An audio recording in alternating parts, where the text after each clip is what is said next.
তো তোমাদের সামনে আমি একটি গল্প নিয়ে হাজির হয়েছি। গল্পটি হচ্ছে যে বুদ্ধিমান খরগোশ এবং ক্ষুধার্ত সিংহ। একদিন এক গভীর জঙ্গলে একটি ভয়ঙ্কর সিংহ বাস করত।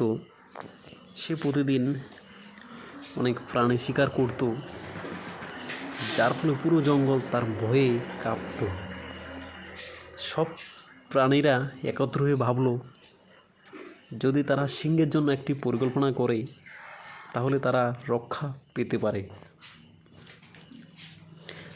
তারা সিংহের কাছে গিয়ে বলল,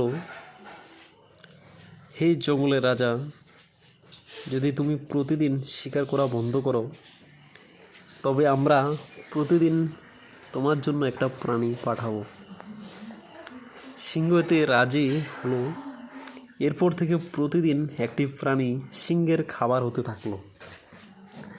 একদিন পালা এলো এক ছোট্ট বুদ্ধিমান খরগোশের। সে সিংহের খাবার হতে চায়নি, তাই সে একটা বুদ্ধি বের করলো।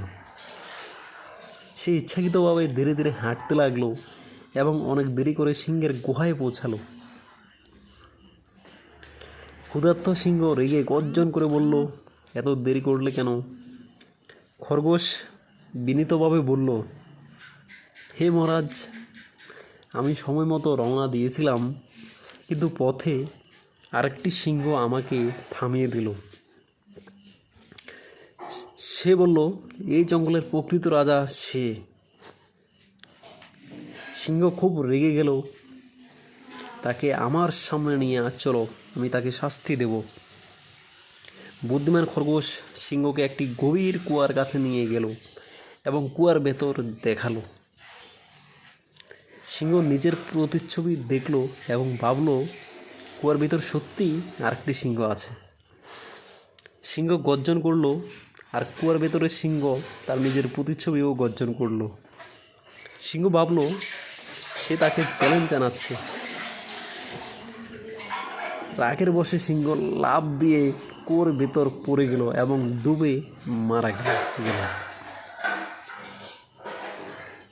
বুদ্ধিমান খরগোশ আনন্দের জঙ্গলে ফিরে এলো এবং সব প্রাণীদের সুখবর দিল। সবাই খরগোশের বুদ্ধির প্রশংসা করলো, কারণ সে সিংহের ভয় থেকে তাদের মুক্ত করেছিল। তো এই গল্প থেকে যে শিক্ষাটি পাওয়া যায় সেটি হচ্ছে যে বুদ্ধি ও ধৈর্য দিয়ে শক্তিশালীকেও পরাজিত করা যায়।